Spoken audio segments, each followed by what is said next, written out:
Урматтуу мекендештер, мына бүгүн Орусиядан 40тан ашуун биздин ак халатчандарыбыз учуп келди.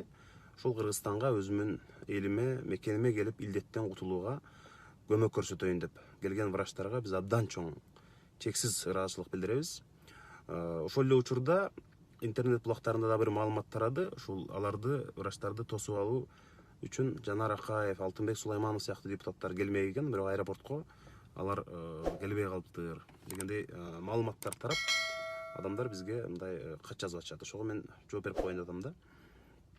Мына мен өкмөттүн мындай уюштуруу иштеринде жүдөп атканын көрүп, кече Саламаттык сактоо министрлигине өзүм сунуштагам.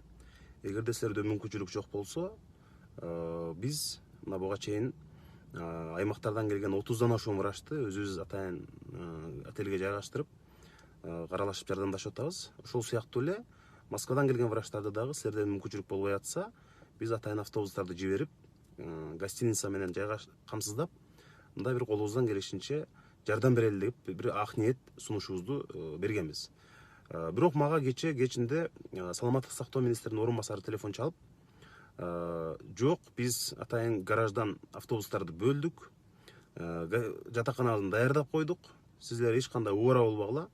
Бул өкмөттүн иши, бизде атайын жооптуу адам дайындалды, эртең тосуп алып келип отелге жайгаштырат. Бул өкмөттүн иши, муну биз жасайбыз деп телефон чалды. Ошондон кийин биз макул болдук, эгерде отель жайгашса, анда биз башка жактан жардам берели деп калганбыз. Бирок тилекке каршы бүгүн өкмөттөгүлөр барып тосуп албай, уюштуруу иштеринде бир топ аксап калыптыр.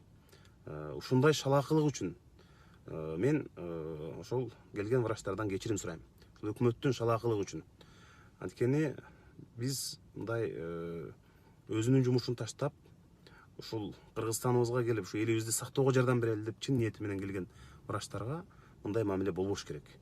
Же болбосо бизге окшоп мына уюштуруп берели, жардам берели, баары даяр деген адамдарга жок дегенде бут тоспош керек. Мына силер жасагыла деп койсо, биз анын баарын мындай бүтүрөт элек. Ошондуктан мына ушундай учурда мына ишкерлерибиз кол сунуп, ар бирибиз колубуздан келишинче жардам берип атабыз. Мына ошондой эле мен азыр дагы мына обсервацияга келдим, Бишкек шаарындагы региондон келген врачтар пульсоксиметр сурап кайрылган, буга чейин интернетте жазган билесиңер. Мына азыр атайын Москвадан жетиштүү деңгээлде пульсоксиметр алдырдык биз. Мен азыр врачтарга тапшырып кетем аны. Ошондуктан мындай бир интернеттеги ар кандай маалыматтарга бир тараптуу ишенбестен, сөзсүз анын экинчи тарабын угасыздар деп ишенем. Ошол эле учурда өкмөттө мындай координация абдан начар. Ошол эми врачтардын өтө чоң даттануулар, арыздар түшүп атат. Эми ошонун бардыгын биз азыр сүрүштүрүп, териштирип отурууга дагы убакыт жок. Бирок муну өз кезегинде биз сөзсүз түрдө шалаакылык кетиргендерди жазалай турган убакыт сөзсүз келет. Ошондуктан азыр ушул тапта адамдар тилекке каршы каза болуп аткан учурда биз бири-бирибизди мындай каралап отуруунун ордуна ар ким колунан келишинче күн түн дебей көмөк көрсөтүшүбүз керек деп ойлойм. Ошондой эле депутат Алтынбек Сулайманов аты да аталып атат. Ал кишинин таптакыр бул иштен кабары да жок, тиешеси да жок. Ал киши дагы өзүнүн колунан келишинче врачтарга кам көрүп, жайгаштырып, каражатын бөлүп чуркап жүрөт. Ошондуктан мындай бир негизсиз сындардан, каралоордон алыс болушубуз керек деп ойлойм. Мына азыр Саламаттык сактоо министринин орун басары келип, өкмөттүн атынан врачтардан кечирим сурап, шалаакылык кетиргенин мойнуна алып анан кетишти. Бул сиздер үчүн маалымат үчүн рахмат.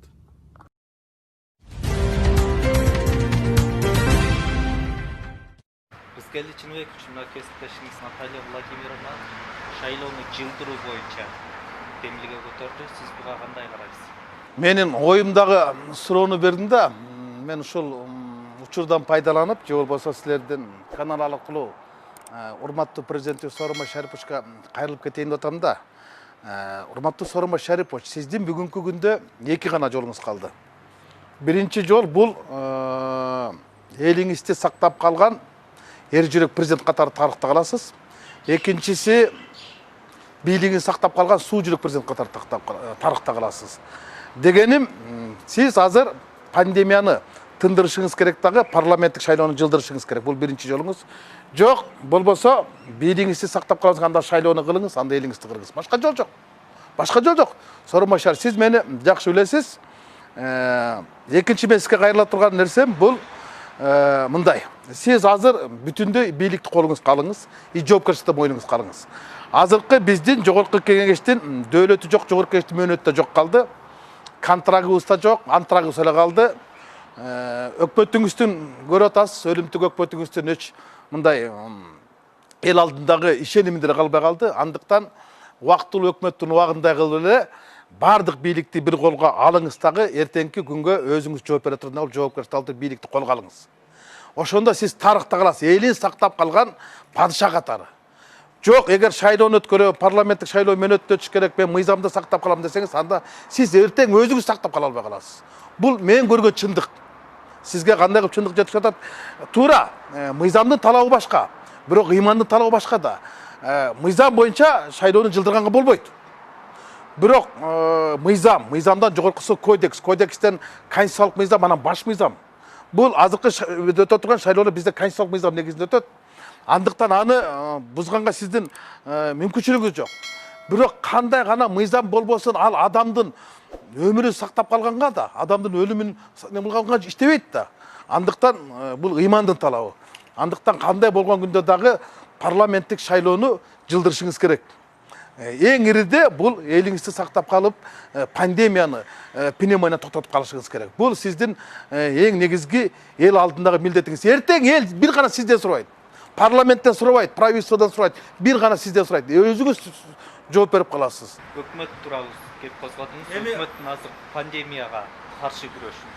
Мен таң калам да, ошол өкмөт башчы өз оозу менен айтты да, Куатбек Айылчиевич, азыркы пандемиянын көзөмөлдөн чыгып кеткенине, элдин көчөгө чыгып кеткени себепкер деп күнөөнү өзүнөн алып туруп элге отуруп салды.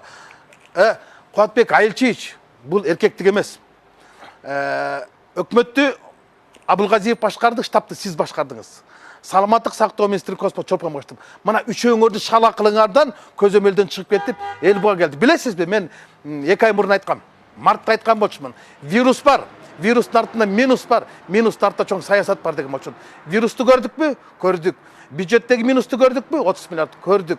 Анан кийин эми саясатты көрүп атпайсызбы? 20 миллиард сом алып, анан 20 ИВ сатып алган, бул коррупциялык саясатпы? Бул коррупциялык саясат. Мындай болбош керек болчу. Анан бүгүн келип алып туруп эле эл өзү күнөөлүү деп, эмне кылдыңар силер? 200 миллион доллардан ашык акча келди ушу коронавируска каршы күрөшкө. Туруштук бере турган. Туруштук бере албаган анан элди эмне? Элди карантинге камадыңар, жат дедиңер, жатты, чыкпа дедиңер, чыккан жок. Анан чыгып келип алды, эл чыгып кетти. Анан эл күнөөлүү деген. Бул эркектик эмес, бул жоопкерчиликсиз. Керт башыңыз менен эртең эл алдында сиз жооп бересиз. Мына ушундай кырдаалда айрым депутаттар элге жардам берип жүрөт. Алардын арасында сиз дагы бар. Ошол БШК билдирүү жаратты. Эгер кандидаттар элге жардам берсе, ал подкуп деп айтып атат да. Сиз буга оюңуз кандай? Мен ушуну азыр эле ушул жак келатып 24 KG'ден окудум да, ошо Борбордук шайлоо комиссиясынын бир мүчөсү азыркы берилип жаткан жардамдардын бардыгы шайлоочулардын добушууга, сатып алууга багытталган деп туруп, эртең ошол партияларды же болбосо ошол талапкерлерди тизмеден чыгарып койгонго толук негиз бар депчи. Анда эмнеге чакырып атасыңар? Өкмөт башчы өзү айтып атпайбы? Саясий партиянын лидерлери элге бере турган, эртең шайлоодо бере турган жардамды бүгүн бергиле. Жалпы бул орууну жеңейик, жалпы көтөргөн жүк жеңил деп бир жагынан жардам сурап атыр да, экинчи жагынан жардам берсеңер, силер бул болбой калат, бул мыйзам бузуу болот депчи. Бул деген башаламандык. Кеп андай эмес.